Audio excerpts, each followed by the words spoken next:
Hey everybody, welcome back to Pick Dr. Osborne's Brain. I got a great show for you here tonight. Before we dive into the detriments of sugar, let me know where you're tuning in from in the world. So say hello, tell me where you're from, and we're gonna dive into tonight's show. Tonight, it's all about sugar. I guess we burned a marker here. So here we go. Sugar detriment. We're going to talk about 14 different ways that sugar can basically destroy your health. A lot of people talk about how sugar is unhealthy, but nobody really ever talks about why sugar is unhealthy. And so I hope that when you walk away from the show tonight, you're going to take away these kind of big pearls to help you kind of keep your diet dialed in and away from that sugar. So again, sugar detriment is what we're talking about tonight. So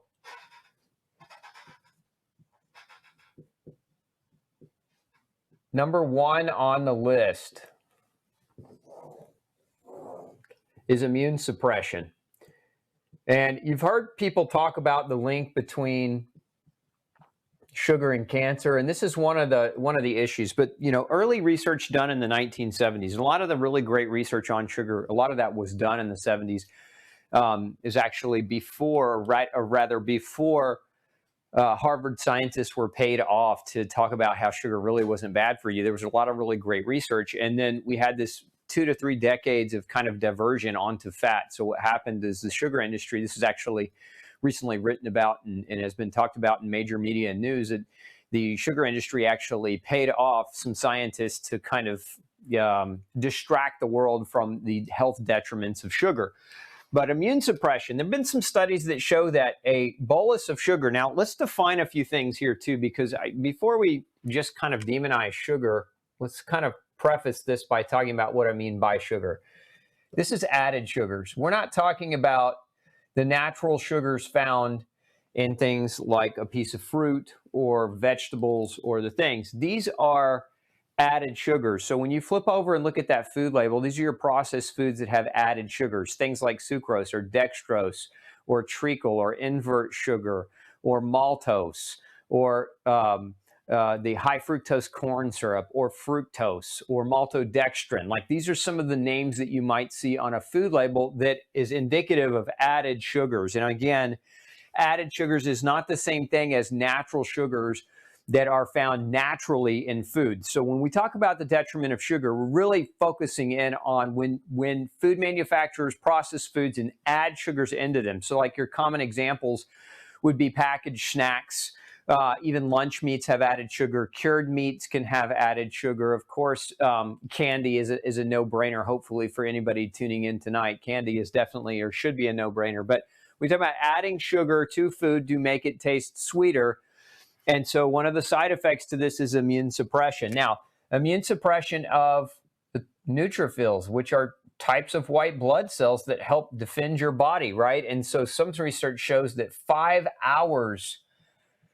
up to 5 hours after an added sugar bolus, neutrophils become lazy and not as responsive. So in essence, if you're eating sugar periodically throughout the day, as many people do, many people drink a soda 2 or 3 times a day, every 5 hours or so, or have a piece of candy every few hours, what you're doing repetitively is suppressing neutrophil response, which again, over time is going to lead to that immune suppression. And so it's not a one-day issue or a one-time issue that we're concerned about. But if you're repetitively doing this over and over and over again, that immunosuppression is going to lead to a weakened immune system. And again, when we're suppressing the immune system, we become susceptible to things like colds and flus. We become susceptible to immune types of diseases. And of course, that actually is on our list today, which is increasing your risk for cancer. And we'll talk about more of that in just a minute. Now, number 2 on the list is contribution to fatty liver disease. Now, this is very important because fatty liver, and specifically the type of liver damage that is non-alcoholic or non-drug induced, because a lot of people have a fatty liver because they're on multiple medications and the drugs are having to be processed by the liver, so it's overwhelming the liver. A lot of people have a fatty liver as a result of aggressive alcohol consumption. So we're not talking about like drug-induced fatty liver disease as much as we're talking about sugar, right? Sugar contributes to fatty liver disease. And some sugars more so than others. So like in this example here, if we're talking about the primary sugar, it's fructose. Fructose contributes to fatty liver. It's very difficult for the liver to process fructose. And most foods today, most sugars today are actually from high fructose corn syrup. So concentrated fructose is what most people are when they're drinking sweetened beverages, when they're eating sweetened foods. The vast majority of the sugar, at least in the US, and this may be different overseas if you live in the UK or if you live in Australia or if you live in Europe, a lot of overseas still uses cane sugar, which is a sucrose and not a fructose, which is a little bit easier on the liver. But if you're getting your sugar predominantly from fructose, it can contribute to fatty liver disease. Now, the problem with that, when the liver becomes fatty, we get toxic buildup. And so then we end up in this chronic state of having to detox repetitively. And so many people have this problem where they're always trying to, we're coming up on the new year and everybody's going to be doing their New Year's resolutions. Well, they want to do a detox, right? Well, what do we detox from? Well, sugar is one of the things that a lot of people will attempt to detox from. And if you eat and drink enough sugar to create a fatty liver, it's going to make it harder for your liver to constantly work and help you on a daily basis. So toxic buildup is one of those things that can occur as a result of chronic sugar exposure. Okay, so let's move to number 3 on the list of detriments. And so one of the things that we know sugar can do is it accelerates aging. And this has actually been really well studied. Sugar accelerates the aging process. So if you want to get older faster, hopefully I'm appealing to anyone's vanity. If you want to get older faster, eat more sugar. Very, very simply put. Sugar, not only can it accelerate the aging process through creating what's called an advanced glycation end product, so an AGE. If you've ever heard this term, AGE, that's what that age, it's the acronym is on purpose, right? Advanced glycation end product. What that is, you probably heard me talk about this before. It's when you eat too much sugar, it creates an antioxidant or a free radical type of reaction in your body that basically creates damage to the proteins and the other elements in your bloodstream. And it leads to the production of these compounds called AGEs, advanced glycation end products. Think of it kind of simplistically like this. Too much sugar in your bloodstream makes your proteins and your hormones that float around in your blood, makes them sticky and thick and changes the way those proteins are folded, leading to damaged proteins that don't work as well. And these proteins are important. Why? Because they deliver vitamins, they deliver nutrients to your tissues, they deliver very important amino acids and other elements that helps your body heal and repair itself. So if your bloodstream is bogged down by sugar and bogged down by advanced glycation end products, you're not going to heal as quickly, you're not going to repair as quickly, and you're going to basically accelerate the aging process through accelerated damage to your tissues and damage to your DNA. Okay. Additionally, there's other research that shows that sugar can actually impair the memory. So, sugar can cause memory issues. And it's now being linked to dementia. Any of you who have followed me for any length of time have maybe heard me say that, there's a new name for dementia, and it's type 3 diabetes, and we all know that sugar can cause diabetes. It's actually one of our items on the list here. But it can cause memory dysfunction by creating the same these same advanced glycation end products. It can create them in your brain, and it can actually hinder creating inflammation of the brain and can hinder the way your neurons fire and communicate to each other. So we don't want excessive sugar if we want a good memory. If you want good, sharp mental clarity and good, sharp mental focus, avoid or ditch the sugar, and you'll have better clarity, better focus. Additionally, number 5, sugar creates oral inflammation. Now, you all know, you all grew up going to the dentist, most likely, if you live in an industrialized country, that is. And you've all heard the old, sugar causes cavities, and it does. Sugar is notorious for feeding the wrong types of bacteria in the mouth that produce acid and other chemicals that erode away the enamel on the teeth, leading to the contribution of caries, dental caries or cavities. So this has been known for a very, very long time, but what's a little maybe less known, aside from the cavities component, is sugar can cause inflammation of the gums. So the gum line itself can become inflamed as a result of sugar exposure, making the collagen in your gums weaker, making you more at risk or susceptible to losing your teeth. Now, why is that so important? Aside from vanity, right? We don't want to have like missing teeth, but our teeth are designed to chew our food, right? And so if we're trying to optimize our nutrition, if we're trying to really be solid with our vitamins and our minerals and extrapolating the nutrients from the food that we're eating, we need our teeth to do that. And dentures don't work as well. Any of you who've ever had like false teeth, you could vouch for this, is that they don't work as well as your regular teeth. So when you start losing teeth, you start losing your capacity to get to the nutrition from your food, and that can create a host of different types of problems around getting repair. Remember, you need these vitamins, you need these minerals to help you heal and repair. You need these vitamins and minerals to generate energy. You need these vitamins and minerals to protect you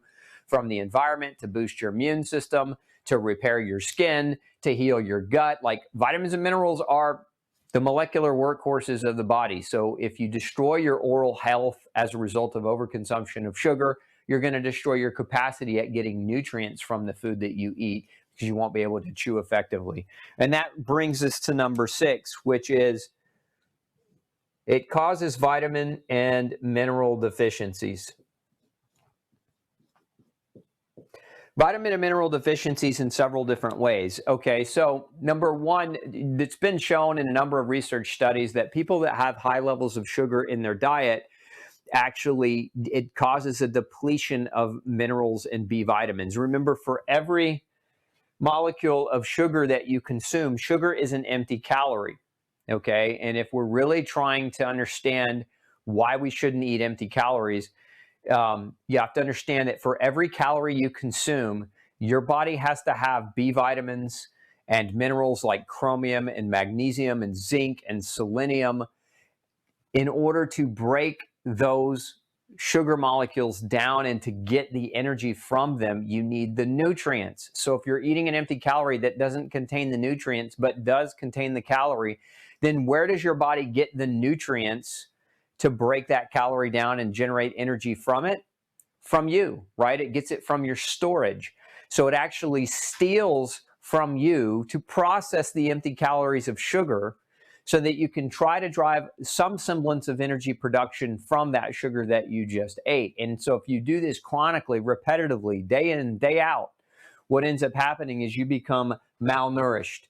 And this has been really well studied.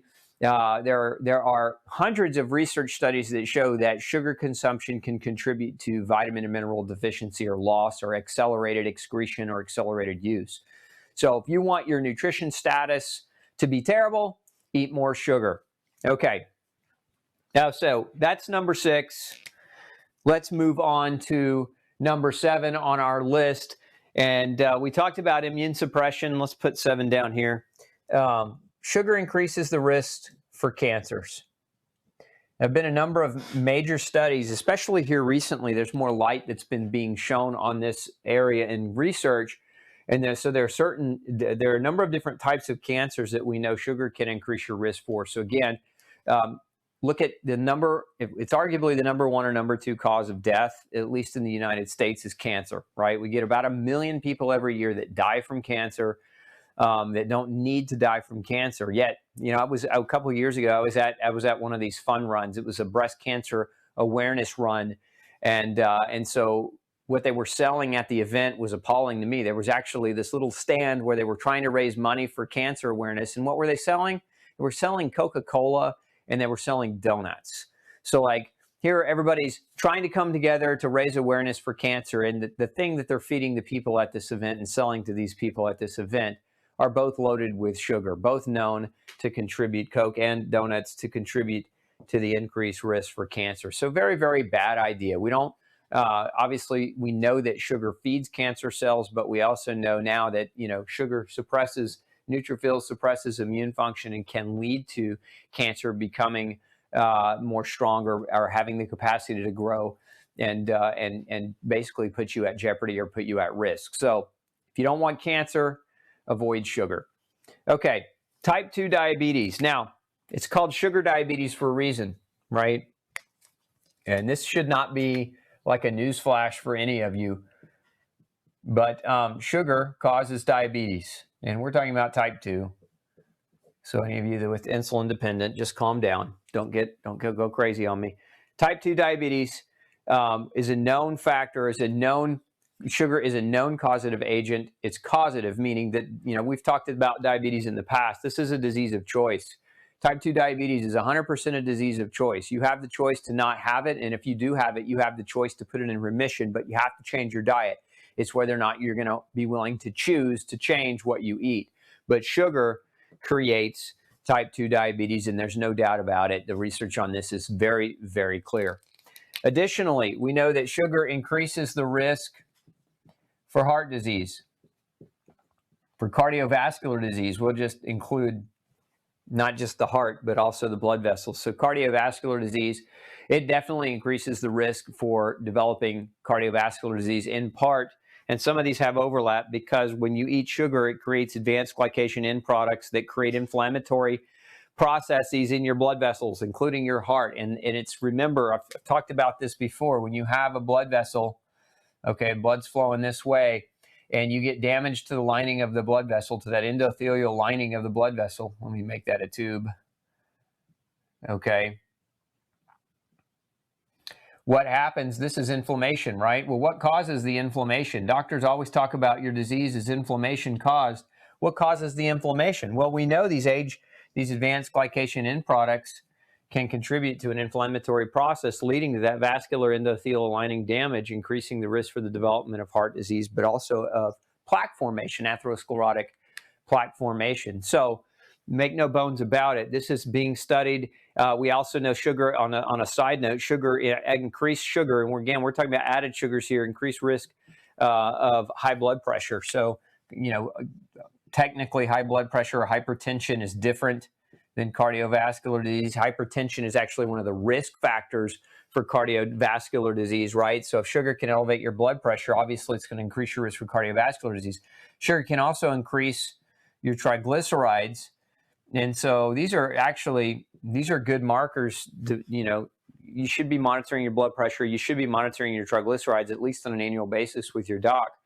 And so sugar, remember what triglycerides are. It's fat in the bloodstream. So if you overconsume sugar, your body naturally converts that sugar into triglycerides and then stores it as fat. And if you become overwhelmed with sugar, it will store those triglycerides in your liver. And as we were talking about earlier, where did it go? Fatty liver number 2. Okay, so if you're looking at where should your triglycerides be, less than 75. So if you're getting them measured, shoot for less than 75. If your triglycerides stay under 75, you're going to do a great thing at keeping, at keeping your risk for heart disease at bay as a result of overconsumption of sugar, because fat really doesn't elevate your triglycerides to any great extent. It's actually sugar that does the bulk of elevating your triglycerides, which brings us to number 10, because now we see overlap in one more thing. So those triglycerides increase fat. So it leads to obesity or weight gain. So we know that sugar can actually cause you to gain weight, especially because sugar, too much excess sugar is stored as triglycerides, and then those triglycerides are stored as fat. And then you guess what? You just start packing on the pounds. So sugar, really technically number 9, number 8, number 9, number 10, number 2, really kind of all tie into each other, kind of all play into each other and together. Okay, let's move on to number 11. I'm going to appeal again to people's vanity here.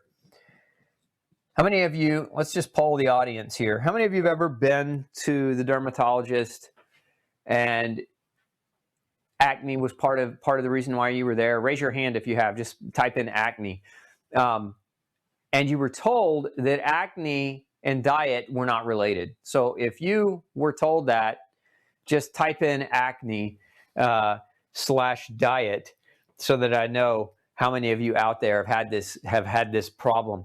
So we hear this all the time from dermatologists that there's no correlation between diet and acne. Yet, one of the primary treatments for acne is what? Is synthetic vitamin A. This is one of the primary treatments that dermatologists use as a tool against acne. So if diet has nothing to do with it, why are they using a vitamin in order to help with acne? If we can use a synthetic analog of vitamin A, doesn't it make sense that vitamin A deficiency potentially could cause acne or contribute to it? And we know that vitamin A is necessary for the epithelial regeneration and repair of the skin. So it makes sense that there's a correlation there. But there's also research there. It's not just a correlation. There's several research studies that are now showing that sugar consumption changes hormonal interplay. So like if you're a guy, for example, there's a great study done on men eating high levels of sugar where they found that they changed these men's diet, and what happened is their estrogen levels fell by about 25% when they took them to a lower sugar diet. So these guys that were eating lots of sugar, their estrogen levels were 25% higher, and when they took the sugar out of the diet, the estrogen levels dropped. So we know sugar impacts hormones, but in terms of acne, we know, and females especially, can actually accelerate androgen production and sebum production in the skin, which can lead to or contribute to acne formation. So we know sugar plays a role in acne. Don't ever let a dermatologist tell you otherwise. It definitely plays a role in the formation of acne, particularly inflammatory acne, because again, sugar creates an inflammatory process. Okay, number 12, behavioral problems. Some of my favorite research is in schools. There was a study done, I think it was in New York public school system, where they took the sugar out of the school cafeteria. Now, if you go to any major school cafeteria today, you know, most of the food that's being provided is pumped full of sugar and preservatives. It's junk food. And we're pawning that off on children. And then when they don't do well in school or they have disciplinary problems, we don't blame what we're feeding them, but we blame the kid. And that's a travesty, in my opinion. But anyways, research studies have shown that when you take the sugar and the preservatives and the garbage out of the food, that the grades actually increase. A study that was done in New York public schools found like a 17 or 18% increase in academic performance after removing sugar from the diet of the school. In essence, they couldn't go to school and get their sugar fix, right? I mean, some kids, their parents feed them well at home, but then send them with lunch money thinking their school's going to give them a proper meal. And what the school gives them is they give them, you know, Gatorade and Coca-Cola and all this other garbage, you know, because the food industry, unfortunately, has weaseled its way into the greedy pockets of school bureaucrats. So they're now giving schools money to put their garbage and brand your children and forever make them basically slaves they're creating a paradigm of normalcy around eating crap. I mean, that's what it boils down to. I can put it just that plainly. And it's creating behavioral problems in our kids. And if we look at what happens to a lot, especially our young men, is they're being called diseased, right? They're actually being labeled with terms like attention deficit and hyperactivity disorder, and they're being medicated as a result. So they're being medicated because the schools have made deals to earn more money, right? To feed your kids garbage that changes and alters their brain waves and changes and alters the way that they think. And then when they feed your kids bad and they give your kids a disease as a result of poorly feeding them, then they want to have you pump them full of medications, right? And so now we have this whole generation coming out of school today. Many of them have been on Adderall or Ritalin, drugs that are basically legalized cocaine that are, you know, written by the prescription pad as your kids get these diagnoses. I feel a little strongly about this if you can't tell.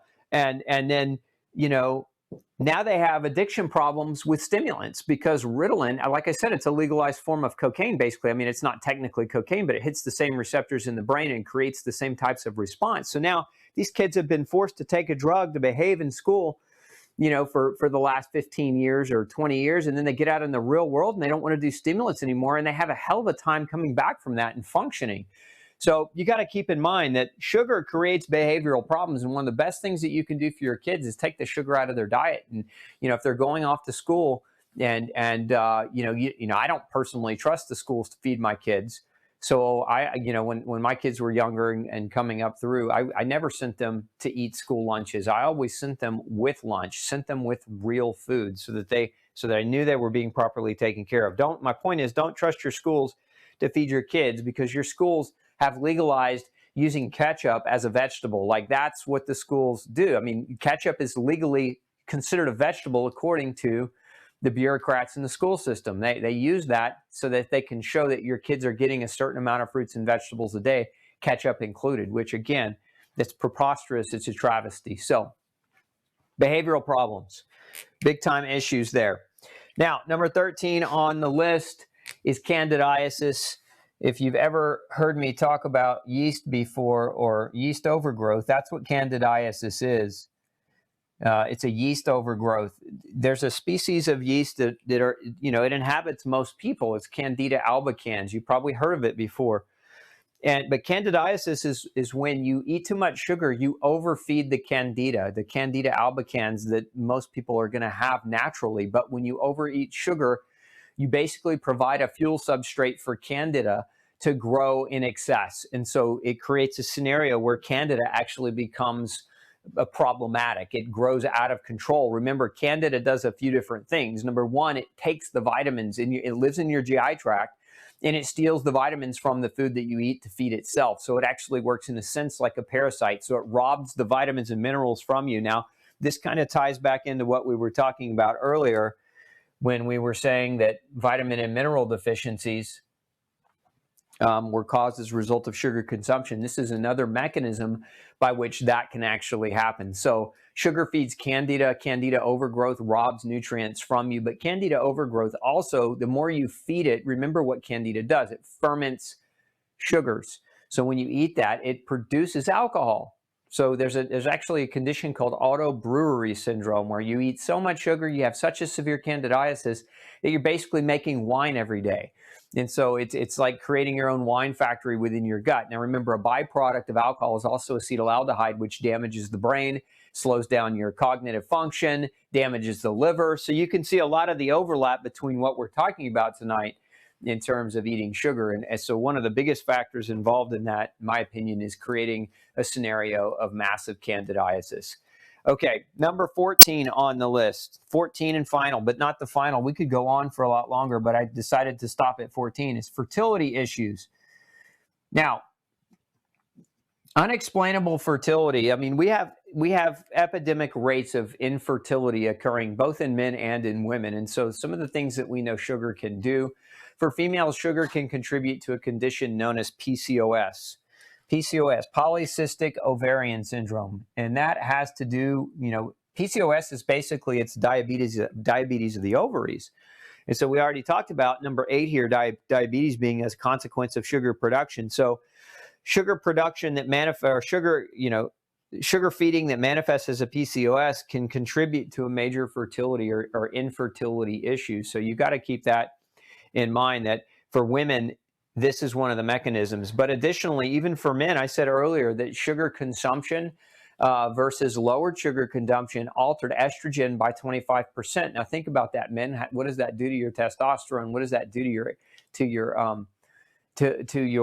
overall hormone profile? So additionally, we know that sugar, there have been some research that shows that sugar impacts sperm motility in men. So again, it's not just women that it affects, it's men and women that it affects. So if you are struggling to have a child, if you've been told that you're infertile, if the doctor wants to inject you with a bunch of hormones to try to force fertility, and you haven't quit sugar yet, don't go the route of hormone treatments in vivo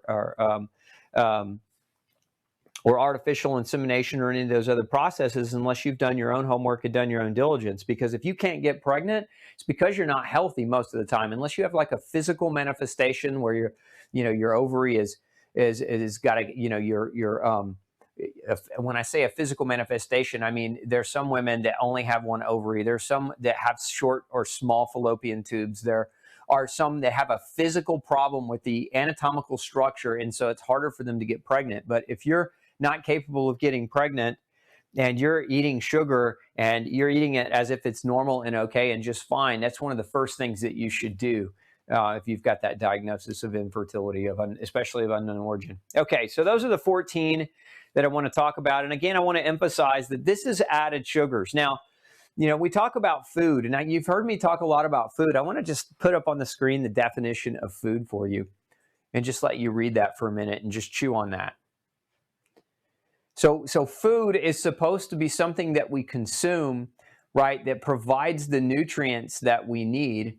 And in essence, those nutrients are designed to help us produce energy, stimulate growth, and maintain our life, right? And so sugar doesn't fall within that definition at all. And again, added sugar. We're talking about added sugars. We're not talking about natural sugars, but added sugars do not fall within that definition because these are empty calories. These are things that if we only ate them, it would actually end up killing us. And for many, it does end up killing you. It might take several decades, but it does end up killing you. So keep that in mind, that food and sugar in our society today, we have this society where people believe that, sugar is part of our food and that it's not a big deal. And this is apparent and obvious in the way that people choose to eat, in the way that people will drink soda every day, in the way that people will just consume high sugar foods, high sugar cereals for kids, sugary drinks. One other thing I'll mention is fruit juices. There was a study recently that compared fruit juices to sugar and found that fruit juices were just as bad as sugar. So again, when we're talking about food, a lot of your highly heated fruit sugars that are ultra pasteurized, remember the juices themselves, the nutritional value is virtually non-existent. So what you're basically left with is a high level of sugar calories with very little nutritional value. So again, that doesn't fit the definition of food. So lesson number one is be real to yourself, be honest to yourself. It doesn't matter what everyone else is doing. If they all, as your mom and dad probably used to say, if everyone else was jumping off a cliff, would you follow them? Well, that's kind of the way our society works right now. Everybody's eating sugar, so that means that everybody can eat sugar and that it's perfectly okay. Yet heart disease and cancer and diabetes kill more of us virtually than any other condition, and sugar is linked to all three of those diseases. So I feel pretty strongly about not eating sugar, the same way I feel about not eating gluten. Like if you could just take two groups of things and have the best impact on your health overall, would be eliminate sugar from your diet today, and it would be also to eliminate gluten if you are a gluten sensitive individual. Now, some people are probably going to ask, what about natural sugars? So I'm going to answer that question really quickly, because are there natural sugars that can be consumed that are not going to be considered part of this added sugar? Again, dextrose, fructose, maltodextrin, the whole battery or barrage of different sugar names that we have. But what can be used? What are some natural sugars that can be used? Honey and maple are probably two of the best.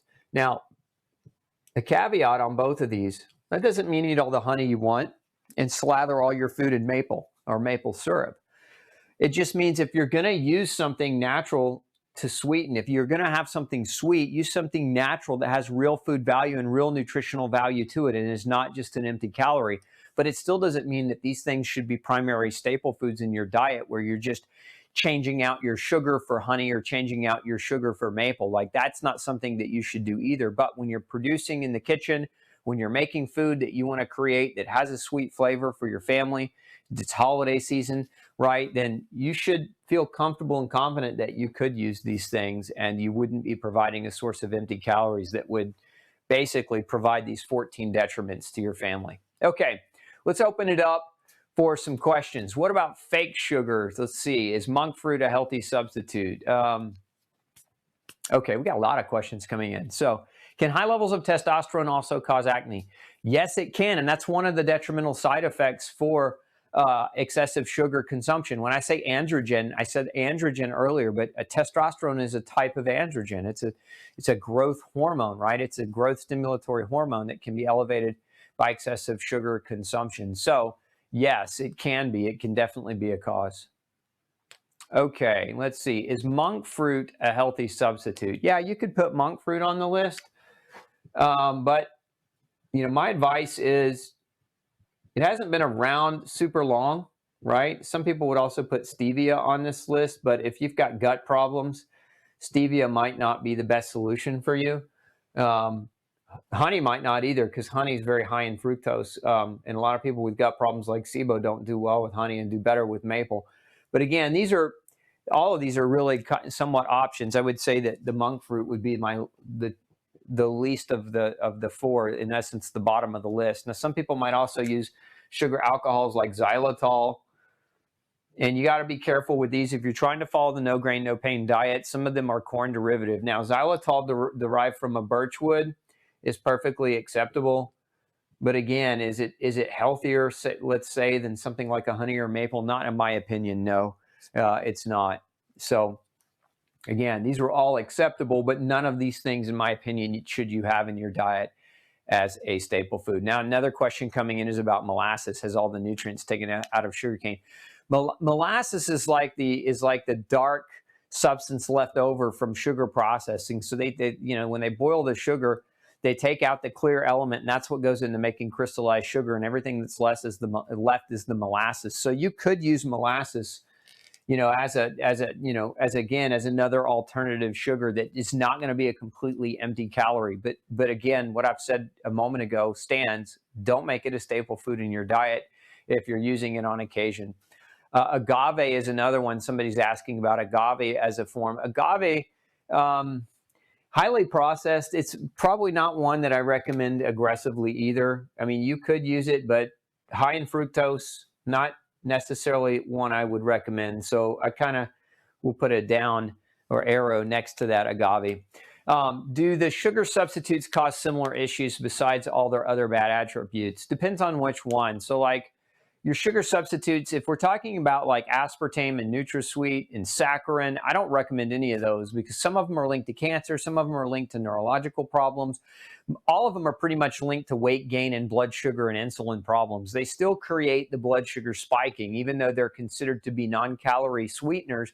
They still have the blood sugar effect, which then leads to the insulin effect. So remember, when you have an increase in blood sugar, this is going to spike the insulin. And over time, this is going to increase cortisol. And this is going to increase fat storage. And so, these artificial sweeteners that are designed to be calorie-free still end up leading to the same type of outcome or scenario hormonally. And you don't need that in your life. How about honey, which is local, unfiltered, and non-heated? I use for my hot tea. Does it act like processed sugar? No, there's actually nutrients in honey, and there's some nutritional benefit to taking honey. But again, it's not something you should just slather up on everything. Again, the key here, hopefully you guys are getting the tone of the message, which is keep it reasonable. And what does that really mean, keep it reasonable? Like you shouldn't be striving to eat sweets and cookies and chocolates and candies on a daily basis. Like that to me, that's going to land you in trouble. If you make it habitual, it's going to land you in trouble. My thoughts on sucralose, bad idea. I don't like sucralose. One, it's a chlorinated version of sugar. So they add chlorine to the sugar molecule. And chlorine is a halide that can interfere with thyroid hormone function. It actually can interfere with iodine uptake into your thyroid gland. So if you're using heavy levels of sucralose in a lot of your foods and as a sweetener alternative, you could very potentially be creating and contributing to an iodine deficiency and to a low thyroid function. And remember, aside from this, which still leads to fat storage and increase in insulin blood sugar problems, that can also affect your thyroid. So now imagine what happens when your thyroid drops. You gain weight. Well, if it's already creating a hormonal change that causes you to store more fat, and now it's creating a potential for your thyroid, now we've got just one more thing that's going to make us gain weight quicker and slow our metabolism down and make us heal more slowly and create problems for us. Okay, aspartame gives my son terrible migraines. Yeah, I mean, those sugars, I just don't recommend them. Can I give a recap on optimal blood sugar levels, fasting and non-fasting? So if you're talking about fasting blood sugar is really what you want to measure. If you're talking about non-fasting blood sugar, it's all over the map. So I would worry less about the non-fasting and worry more about the fasting. 60 to 90 is where you want your blood sugar to sit, and this is in a fasted state. So 60 to 90. Now, the new numbers on some of the labs, if you're going to your doctor nowadays, there's actually lab ranges that are more like 70 to 110. That's what they're kind of reporting as normal. And understand why the variance, why that big difference, because as the population becomes more obese and more diabetic, those numbers actually go up. About every 10,000 or more samples that a lab runs, they will recalibrate the ranges based on the samples that have been coming through. So normal sick is becoming the new norm. You have to remember that, 20 years ago when I first started practice, this was the norm. Today, 20 years later, this is kind of the new norm on a lot of the different labs. And the same thing, we see the shift in a lot of blood markers. As the population gets sicker, the norms reflect the sick population instead of reflecting what should be ideal as a healthy population. I take molasses to up my iron levels. Any idea for substitutes? Yeah, eat liver. If you really want to up your iron levels, eat more liver. Liver is a great source of iron. And, if iron upsets your stomach supplementally, that's just one great way to get it. Let's see here. Would depression and anxiety in adults fit with higher sugar intake? Yeah, as a matter of fact, I didn't really talk about depression, but that would fall under the behavioral problems category. There's a lot of research studies that show that sugar causes brain inflammation that can tend to lead toward depression. Remember, sugar, when it feeds, this is another mechanism, but sugar feeds candidiasis, right? And so you have to remember that 90% of your serotonin and 60% of your dopamine, as far as we know today, is produced by the healthy bacteria that live in your gut. So if you have an overgrowth of candida in your GI tract as a result of sugar consumption, it's like having too many weeds in your garden. And so the weeds, so to speak, the candida weeds snuff out your good, healthy bacteria. And so they're not producing the neurotransmitters that help keep you happy, like the serotonin and the dopamine. This is actually one of the connections between how excessive sugar consumption, added sugar consumption can contribute to depression and mood changes as well. Let's see. What effect does sugar have in autoimmune disease like celiac and Hashimoto's? Well, if we're talking about celiac disease, sugar, remember, feeds a candida problem. And this is one of the problems in celiacs already is they've got so much gut damage and villus atrophy that they're malabsorbing. So they're already malnourished. That's one of the side effects of having celiac disease is having lots of vitamin and mineral deficiencies. Well, when you have a lot of vitamin and mineral deficiencies and your immune system doesn't work quite as well because you're low in nutrients, it opens the door for you to become more susceptible to something like a candidiasis. So feeding that sugar to a celiac is a very bad idea because sugar is, counter-nourishing. You're already malnourished and now you're taking in a nutrient that further causes deterioration in your nutritional status. And the whole premise behind healing from celiac disease, we got to get nourishment back to that person. So eating sugar would definitely act as a counter-nourishing agent to cause further vitamin and mineral deficiencies that put you in a position where your body's not capable of recovering or healing. And as a matter of fact, gastroenterologists agree on this. There's been a lot of research on this with celiac disease. Is the vast majority of people with celiac disease following a traditional gluten-free diet, meaning elimination of wheat, barley, and rye only, they don't have recovery of their villi. They don't have a reduction, or not necessarily a reduction. They do have a reduction, but they don't have an elimination of the inflammation in the GI tract. And we believe this is part of the reason why is that they're just trading out the wheat, barley, and rye-based foods for other grains like corn, rice, and oat, but they're also eating and consuming a lot more sugar. And many of these gluten-free food items that really, one, aren't gluten-free, but two, contain a lot of sugar, are detrimental. Remember, we're already malnourished. We can't eat sugar and expect that to help us overcome the malnourishment.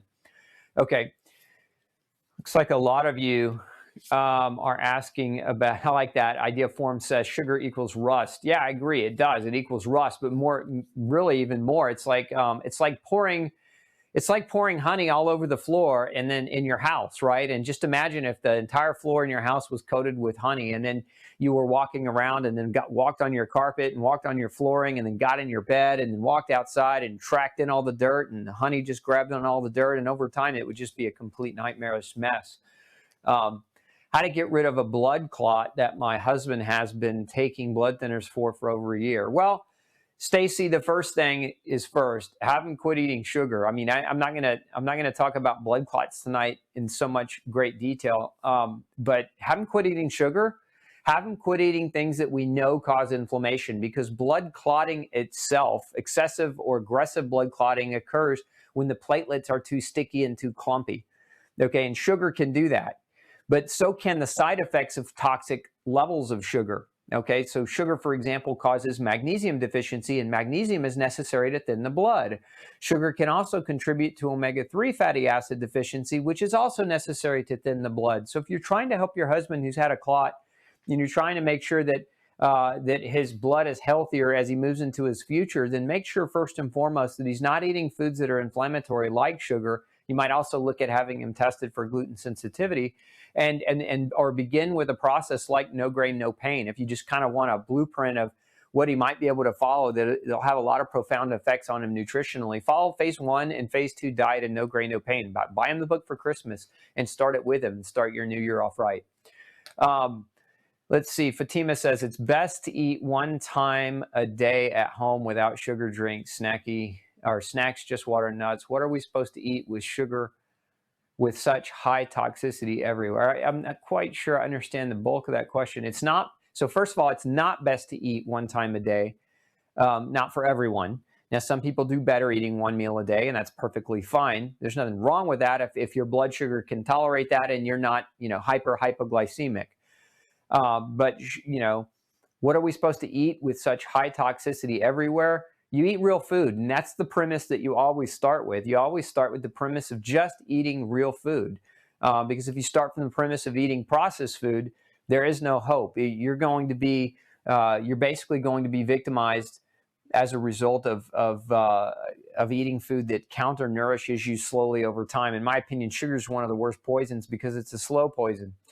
If it killed you overnight, nobody would eat it, but it kills you slowly over time, so everybody eats it and justifies it. So start by eating real food, and then go from there. Let's see here. Sugar alcohols. What about sugar alcohols? I think I mentioned sugar alcohols earlier. Xylitol is an example of that, and there are a number of other sugar alcohols. But again, many people struggle. If you already have like gastrointestinal bloating, or if you suffer from indigestion a lot, like probably sugar alcohols are not going to be the best choice for you because they can cause a lot of gas and bloating. So if you've never tried sugar alcohols, kind of the rule of thumb is I would recommend xylitol from birchwood first. And number 2, very small amount, just to kind of get an idea for how well you tolerate it. Because I've had some people that they go in and they go all in with a major recipe, and they use a high level of those sugar alcohols, and then they're like pregnant for a day, or even in some cases even worse for a week, for several days. So Be Happy Now says, so 1 soda is bad. You're right. Be Happy Now. I hope you're still happy after I tell you that. Yes, 1 soda is bad. Look, soda is poison. Soda is complete garbage. It's toxic poison. Not only is most soda in an aluminum can, but it's loaded with sugar. And if it doesn't have sugar, it's got artificial sweeteners that are either neurotoxins, carcinogens, or still create the same type of blood sugar issues that regular sugar does. Like, you just understand that water is a drink of champions. And if you want to be a warrior and you want to, reclaim and recapture your health, like, what's wrong with water? Everybody's talking about how water tastes, it just doesn't have any taste. It's because your taste buds are so inundated with sugar that it doesn't have any taste. And so remember, getting off of sugar, that's a big challenge for many people. There's an addiction quality to sugar. It's one of the things we didn't really talk about, but sugar can create an addiction, right? And so sometimes cutting it, we feel worse before we feel better. But you definitely want to understand that 1 soda, half a soda, a quarter soda a day is bad for you. There is no quantity of processed added sugar that is good for you. And so again, does that mean that you can never have a cookie, that you can never have a treat? No. But my advice to you is use these things on this side of the equation if you're going to do that, and just don't make sure again that they're not major staples in your diet. And because it's not going to help you. It's not going to help you achieve health, and it's certainly not going to help you to any great degree maintain longevity or quality of life. Let's see here. What supplements do you recommend to control blood sugar spikes throughout the day? The number one supplement, the number one deficiency, I should say, linked up to blood sugar spikes is chromium deficiency. And so I actually have a specific type of chromium. It's called ultra chromium that I would recommend if you are struggling with a blood sugar issue and you want to support your blood sugar nutritionally. chromium's a great thing to look at. Additionally, magnesium. And I have another formulation of 4 different forms of magnesium. It's called Ultra MG. It's a very pure source of magnesium that can also, for many people, can help with blood sugar support as well. So those are probably 2 of the the most common. But if you want to learn more about this, I would suggest that you go back, if you're new to the Dr. Osborne Show and you haven't checked out some of my archives on YouTube, go check out some of my master classes. I've done a master class on blood sugar and what you need to know about the vitamins and the minerals associated with blood sugar control. And I think it'd be very helpful for you to check out that class. If in a weak moment you cave and eat a cookie, pie, cake, or a soda, how long before your body recovers? Well, first of all, let's think about it like what I said earlier, right? So sugar bolus, 5 hours, immune system crashes, okay? So at least 5 hours, at least from that perspective. But it's not about how long does it take for your body to recover as much as why did you have the weak moment? That's what I would encourage you to analyze, because if you're having a lot of weak moments, you really have to self-reflect, and you really got to ask yourself, why are you having those weak moments? Some people have weak moments because they have candidiasis, and candidiasis can cause severe sugar cravings. Some people have weak moments because they're under too much stress. Some people because they don't get enough sleep.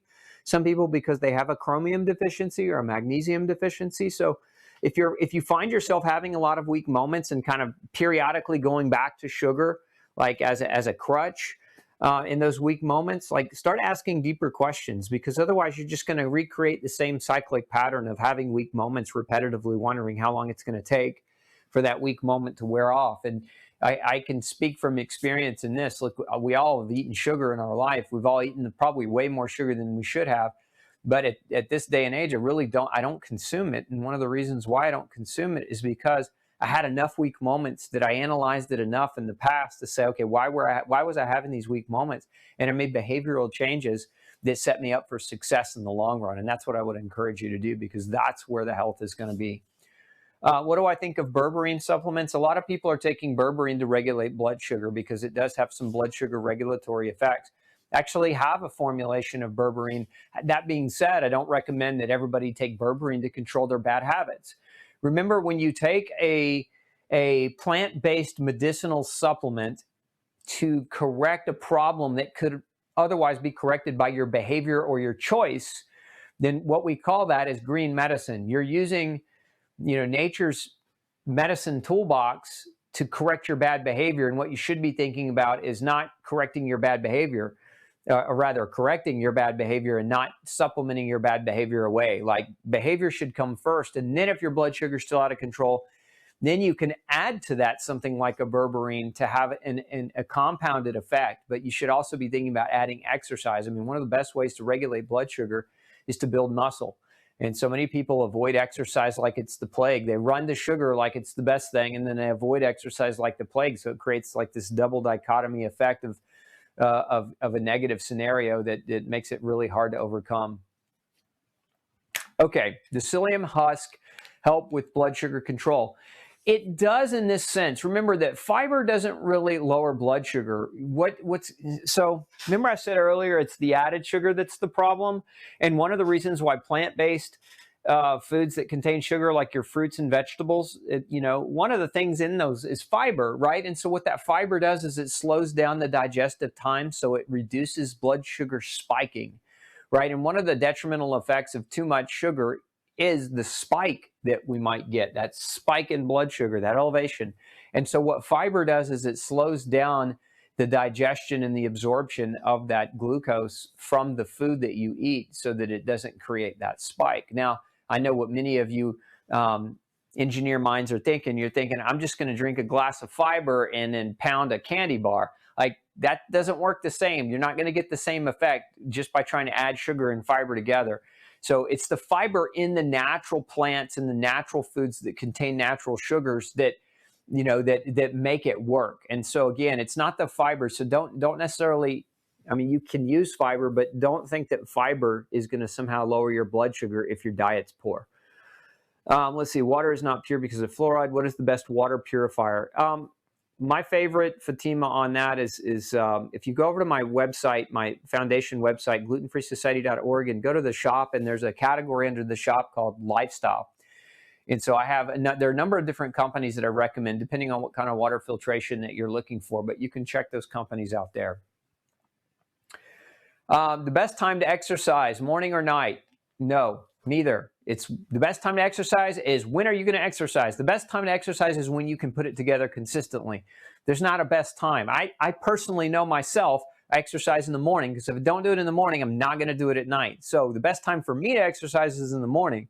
But some of you may be saying, well, for me, I'm not an early riser, and I do much better if I exercise in the evening. So if that's who you are, just make sure you're consistent with it. The best time to exercise is any time you can exercise consistently. Okay, what effect long-term will happen to you? If you have to ask me, Lily, what effect will sugar have long-term on your mitochondria? It's a poison for your mitochondria. Remember, mitochondria are the little subunits inside your cells. Some people refer to them as the powerhouse of the cell. This is where energy is produced. So you take, for example, that glucose that's being broken down from the food that you're eating. It has to basically end up that we break that glucose molecule down, and then we turn those hydrogens through the mitochondria to generate energy. But if your cells are inundated with excessive sugar and excessive glucose, what you're going to do is you're going to burn through all the nutrients that drive mitochondrial function, and your mitochondria are going to become overwhelmed. And yeah, when they become poisoned and overwhelmed, they're not going to function very well, and that's going to lead to brain fog. It's going to lead to muscle pain. It's going to lead to liver detoxification problems. Those are kind of the three big areas where we see mitochondrial function begin to falter first. Like we see the brain, the liver, and the muscles affected because those three tissues utilize the most energetics or energy. And so the symptoms generally tend to show up there first. Let's see. Yeah, I mean, the yeast in the gut can crave sugar. If you've got candidiasis, you will crave sugar. And this is why one of the best ways to stop candidiasis is to implement not eating sugar. No brainer, right? Don't feed the beast, so to speak. Yeast being the beast, don't feed it. And some people do really well if they can do well without their blood sugar dropping too low. Some people do really well with fasting with candidiasis. So, a 16 8-hour fast strategy works really well. But if you want to go even longer or even deeper, you can do 24-hour fast. You can do water fast. Those are something that can work really well to help try to starve out a candidiasis overgrowth. Okay. Looks like we've hit the end of the night, folks. We're at the hour mark. So thanks for tuning in, and thanks for all your wonderful questions. Make sure you do me a favor before you leave tonight. I want you to type in, if you enjoy the information that I come out with every week, I need you to help me reach more people. So do a couple of things for me. Number one, type into your comment box, hashtag save 100 million lives all together. Don't put a space, just hashtag save 100 million lives.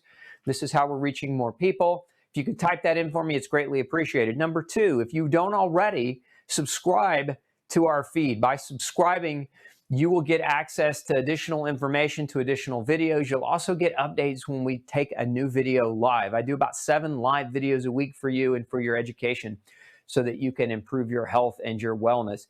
Additionally, make sure you come visit me at glutenfreesociety.org. That's my foundation. Make sure you come over there if you're interested in the gluten-free diet, you want to learn more about it, sign up for our newsletter, and we'll get you lots of great information coming your way about how to navigate a healthy gluten-free diet.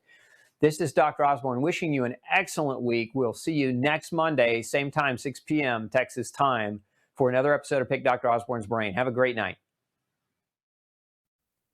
Hey, don't forget to tune in next week, same time, 6 p.m. Central Standard Time, for another Pick Dr. Osborne's Brain show. Bring all your toughest health questions to me. I look forward to answering them. And before you leave today, make sure you hit subscribe. And once you do, click that bell. That bell is going to allow us to remind you right before we go live. But it's also going to allow us to remind you when we come out with other video content all week long. We've got lots of episodes coming your way all week long, and I don't want you to miss anything. So again, subscribe, hit that bell so that you can get notified when we have that new information put up for you. Thanks so much, and I'm wishing you excellent health. Have a great week. We'll see you next Monday night.